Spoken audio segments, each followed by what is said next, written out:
मेरी अपनी समझ ये है कि जितने भी धर्म, लोक, संस्कृति, म्यूज़िक जो भी पेट से ऊपर की चीज़ें हैं, वो अगर कभी पैदा होती हैं, तो वो आपके फ्रीडम से पैदा होती हैं, जब आप फ्री होते हैं।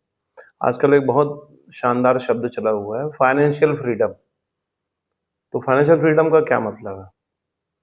हम अच्छे से इस बात को जानते हैं कि पूरी दुनिया में जितने भी धर्म, संस्कृति, म्यूज़िक जितनी भी उच्चतम चीज़ें पैदा हुई हैं, वो सभी चीज़ें फ्रीडम से पैदा हुई हैं, फ्री होने से पैदा हुई हैं। आपको क्या लगता है कि एथेंस में सुकरात और ये सब लोग ऐसे ही पैदा हो गए?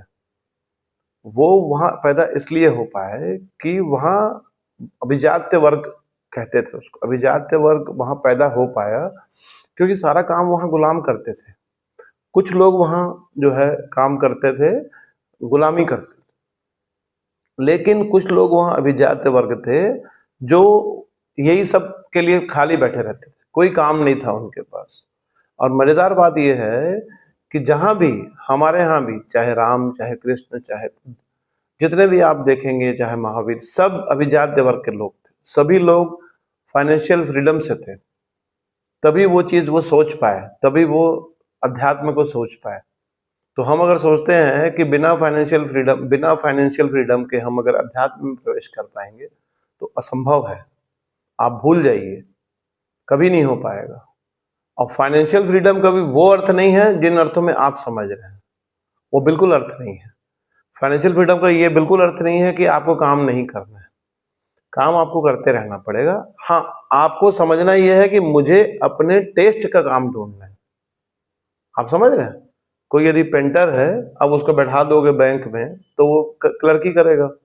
कोई यदि जूते दुकान वाला है, अब वो बैठा है वहां कविता लिख रहा है, तो उसकी कविता में जूते की बदबू आएगी। तो वैसा नहीं करना है, आपको अपना चूज करना है। चूज योर वर्क, अपने काम को आप ढूंढिए और धीरे धीरे धीरे धीरे फाइनेंशियल फ्रीडम अपने आप हो जाएगी। आपका टेस्ट, आपका जो मजा है काम में आना चालू हो जाएगा। कोई लेखक है, कोई संगीतकार है, जिसको जिसमें जिस काम में मजा आ रहा है वो काम वो करे, तो मजेदार हो जाएगा। और हम क्या करते हैं, गुरुओं की कॉपी करना शुरू कर देते हैं, बस यही गड़बड़ हो जाती है। हमको लगता है अरे रामकृष्ण ने तो ऐसा किया था, अरे ओशो ने तो ऐसा किया था, अरे अपने को तो लाओत्से ने ऐसा किया था। अरे भैया, बुद्ध ने ऐसा किया था, वो उसकी मर्जी थी। आप अपना देखिए, आपको क्या ठीक लगता है।